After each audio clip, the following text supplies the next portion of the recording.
Today, markets muddle higher as yet another US credit rating agency goes negative.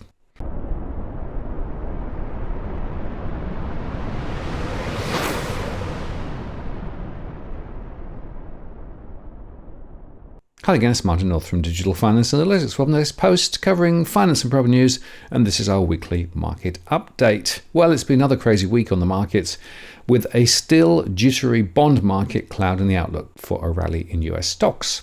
Stocks and bonds have been in a tight relationship over the last few months, with the S&P 500 index surging nearly 7% in the last 10 sessions, while the benchmark 10-year Treasury yield has tumbled from a 16-year high to 4.657.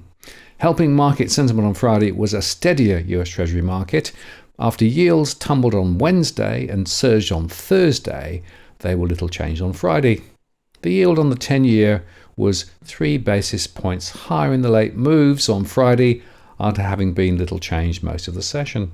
And oil also steadied after a bout of volatility, with Brent retaking the $80 barrel levels, and gold was lower, with the futures sitting at 1,942.60, down 1.38% on the day, while iron ore extended its rally, pressing through $128 a tonne in Singapore. At the same time, the volatility index, which measures expectations of stock gyrations, has fallen to a 7-week low of 1417. While such a retreat in Wall Street's fear gauge would normally be a green light for stocks, there's a catch. It's not being reflected in the more closely watched measure of Treasury volatility expectations, the MOVE index, which remains near its recent highs. Plus, Moody's on Friday lowered its outlook on the US credit rating to negative from stable, citing large fiscal deficits and a decline in debt affordability, a move that drew immediate criticism from President Joe Biden's administration. The move follows a rating downgrade of the sovereign by another ratings agency, Fitch, this year, which came after months of political brinkmanship around the US debt ceiling.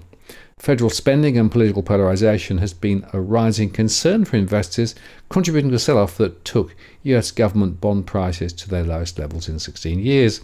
It is hard to disagree with the rationale, with no reasonable expectations for fiscal consolidation anytime soon, said Christopher Hodge, chief economist for the US at Naxos. Deficits will remain large, and as the ratings agency said in a statement, continued political polarization in Congress raises the risk that lawmakers will not be able to reach consensus on a fiscal plan to slow the decline in debt affordability. Any type of significant policy response that we might be able to see to this declining fiscal strength probably wouldn't happen until 2025 because of the reality of the political calendar next year, William Foster, a senior vice president at Moody's, told Reuters. Moody's is the last of the 3 major rating agencies to maintain a top rating for the US government. Fitch changed its rating from AAA to AA+ in August, joining S&P, which has had a AA+ rating since 2011. While it changed its outlook, indicating a downgrade is possible over the medium term, Moody's affirmed its long-term issuer and senior unsecured ratings at AAA, citing the US credit and economic strength. Immediately after Moody's release, White House spokesperson Karine Jean-Pierre said the change was yet another consequence of congressional Republican extremism and dysfunction. Anyhow, the Magnificent 7 tech stocks pushed Wall Street higher on Friday, with Microsoft and Apple advancing 2.5% and 2.3% respectively, and the New York Stock Exchange FANG Plus Index leapt 2.7%. The Dow settled at 1.15% to 34,282 on Friday. The S&P 500 closed at 4,415, that's the highest in 7 weeks, up 1.56%. And the Nasdaq Composite was boosted by Microsoft resetting its record high and Nvidia rising for an 8th session in a row to 483.35. Nasdaq 100 has risen 9.9% since its October 26th closing low, and it was up 2.05% to 13,798.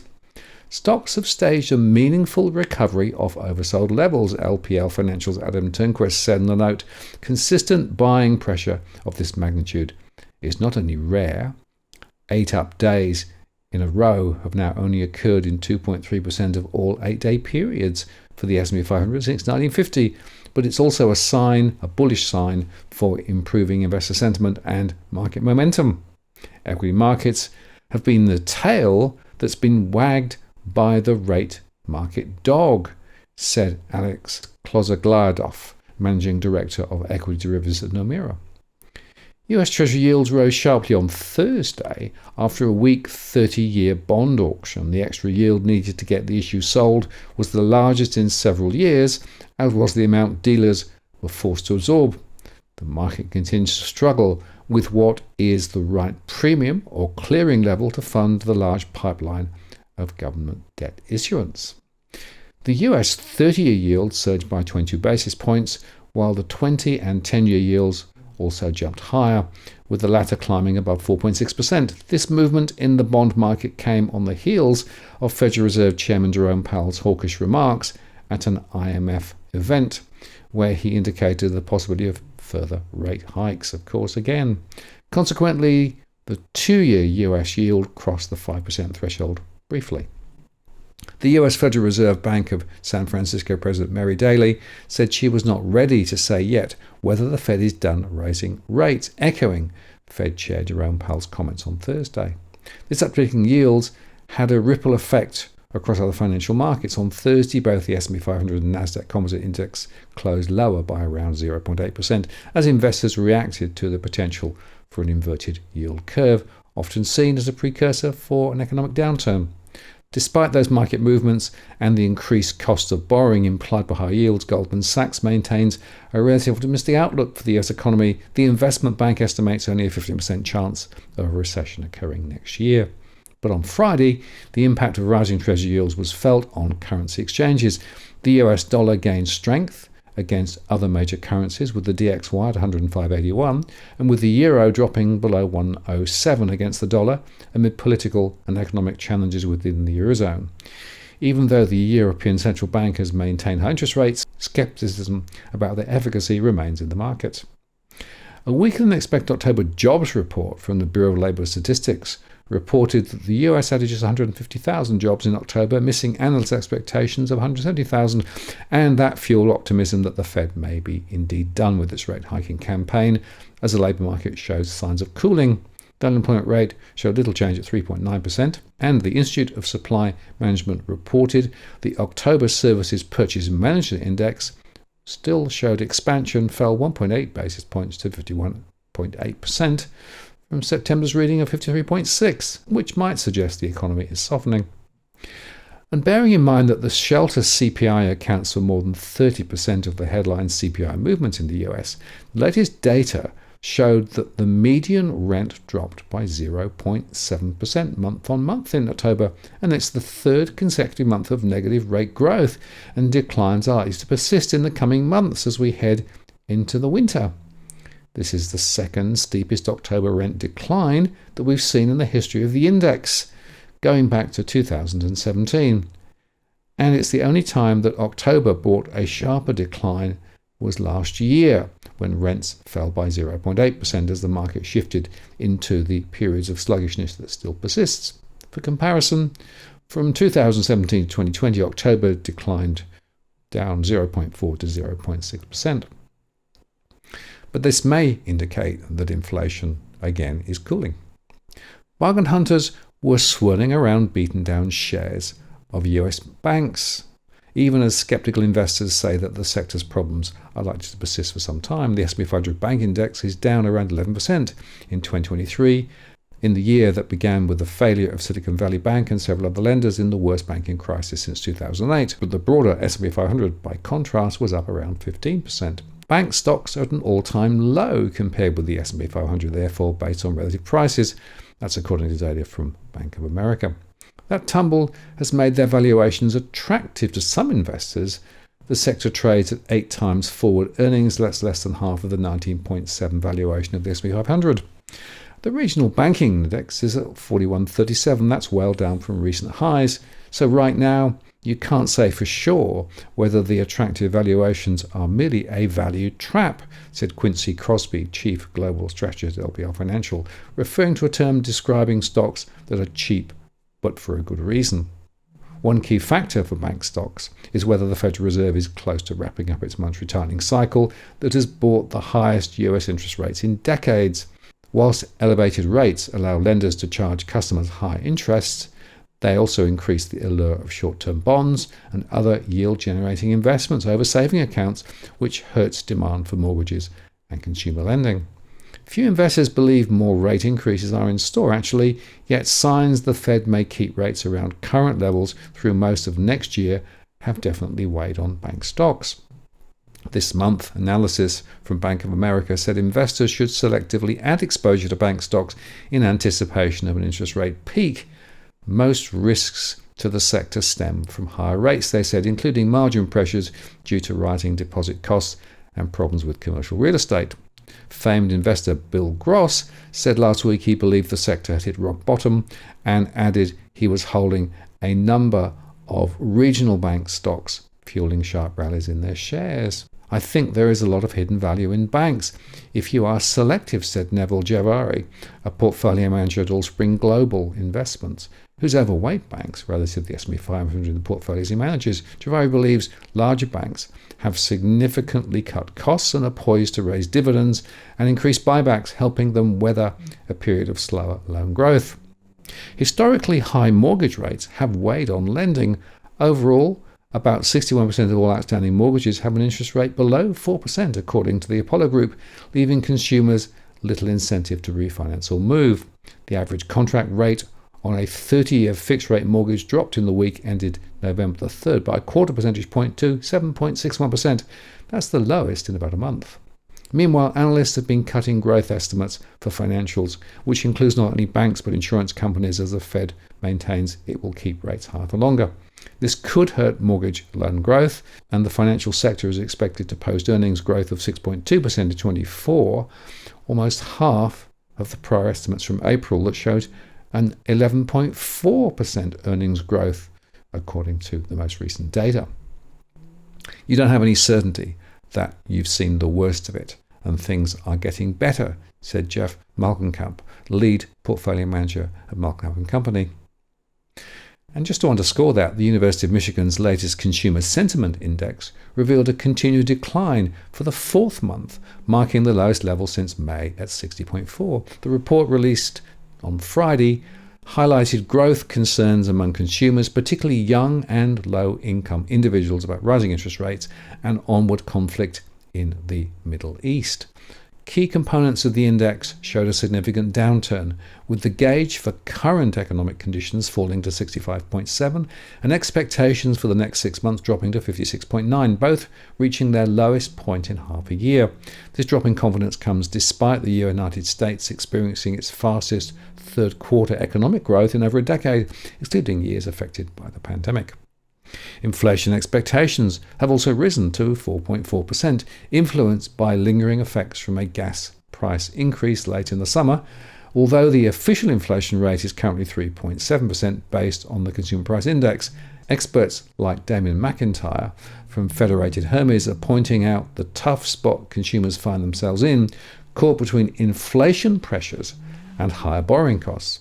Investors are waiting US consumer price data next week for a glimpse of how the Fed is faring in its fight to keep lowering inflation from last year's multi-decade highs. A sharper than expected fall could bolster the case for the central bank to cut rates sooner.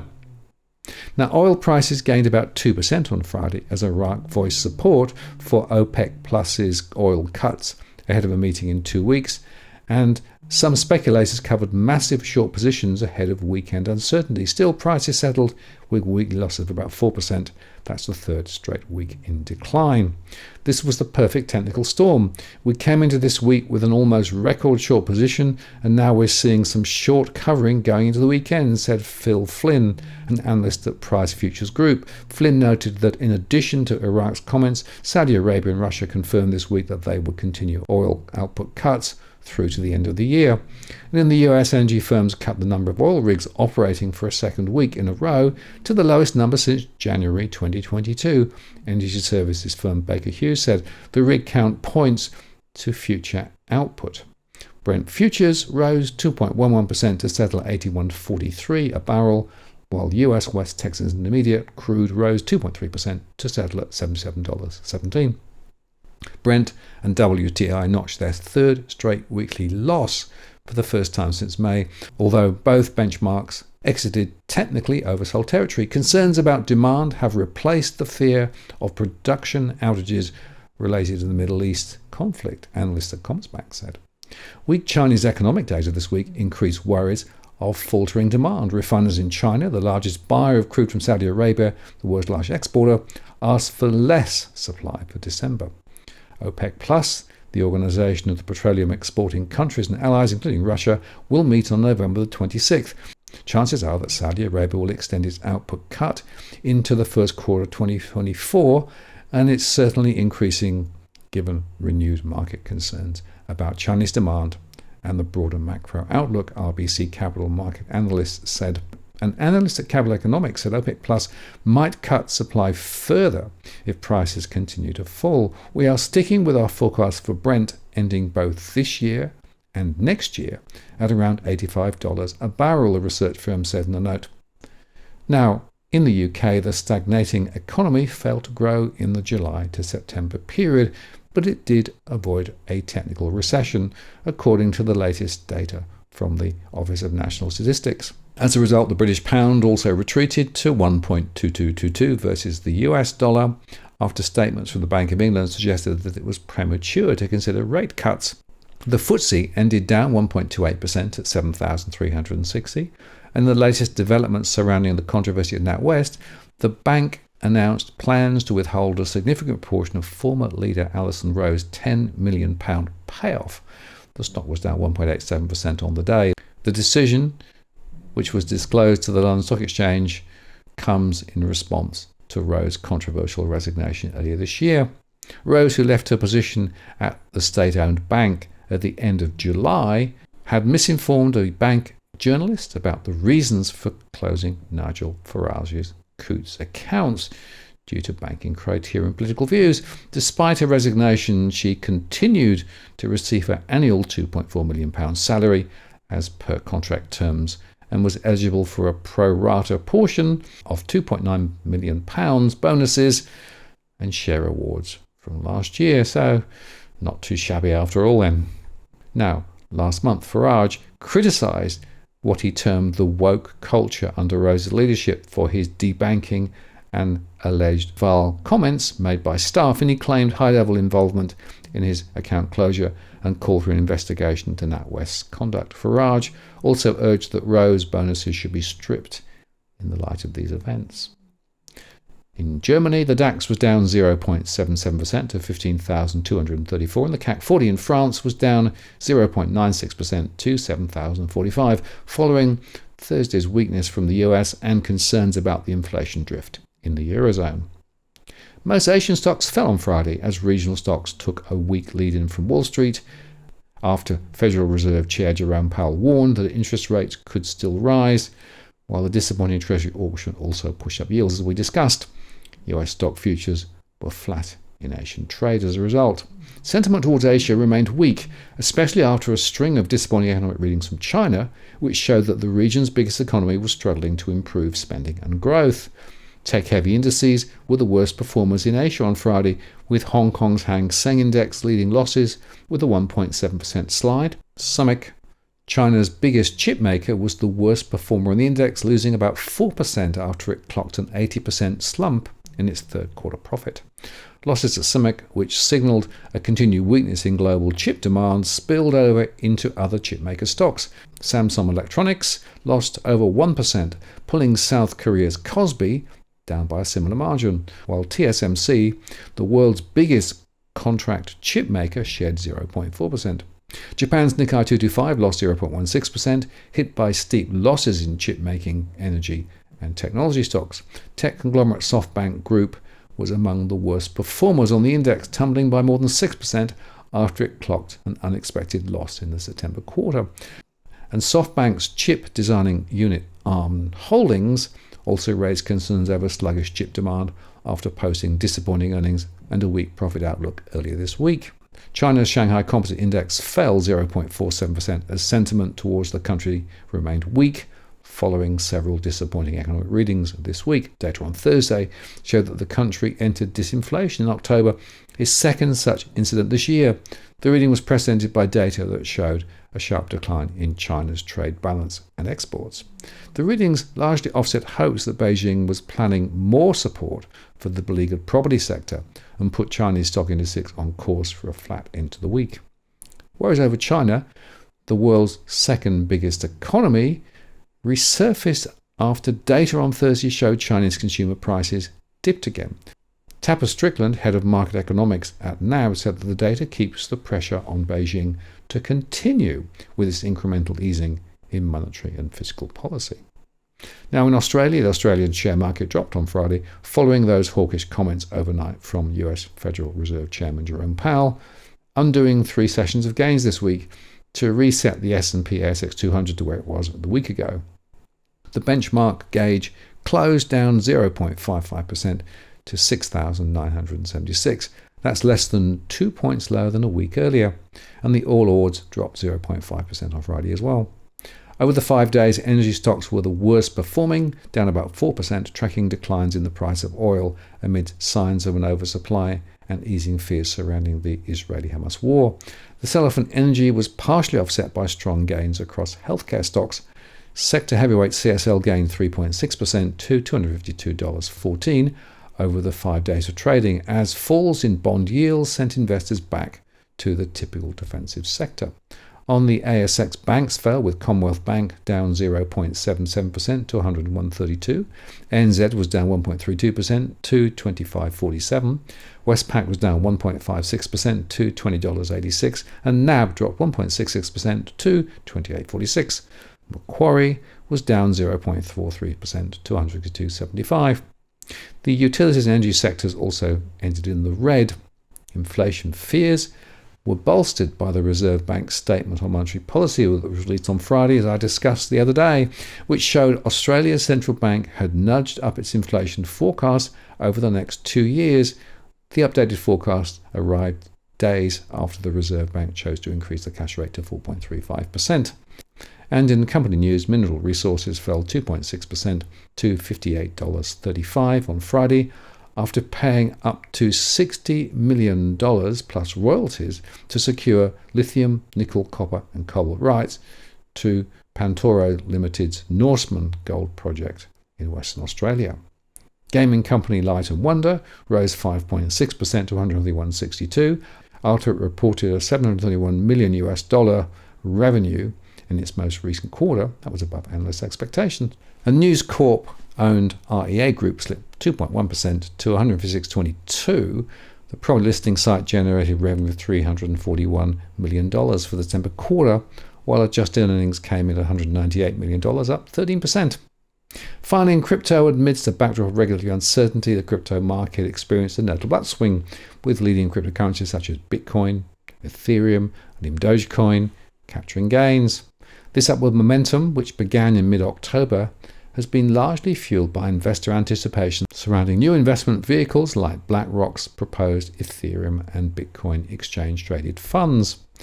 The lack of clear guidance from the US Securities and Exchange Commission and Congress has not dampened the enthusiasm for digital assets. Instead, the potential reduction of EFTs by a major player such as BlackRock has provided a boost to market sentiment. So investors are seemingly engaging in the classic buy the rumor, sell the news trading pattern, snapping at cryptocurrencies in the hopes that these new products will lead to broader adoption and price increases. Further bolstering the market's confidence is the ongoing innovation within the blockchain area. Major companies like Visa and Shopify are actively testing blockchain technologies for payment processing applications. So entities like Ethereum and Solana with blockchains that have a focus on functionality such as smart contracts and decentralized applications have particularly benefited from these developments. Their increased activity reflects a market that is not only interested in the investment opportunity cryptocurrencies provide, but also in their potential to revolutionize various aspects of digital commerce and finance.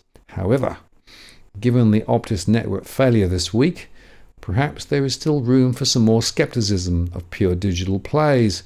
What happens when the network fails or power drops? We still need access to cash, as I discussed with Robbie Barwick yesterday. But standing back, you can see here that the markets are still veering left and veering right, trying to work out what to do as they tackle the question of higher yields, lower yields, higher interest rates, lower interest rates, and what's going to happen to inflation. The chances are we're going to see a bit of a Santa rally into the end of the year. We often do, but still expect considerable volatility and uncertainty because there is so much that is pulling in different directions. Certainly there is no clear air yet. Therefore, expect more volatility. I'm Martin North from Digital Finance Analytics. Many thanks for watching, and I'll see you again next time.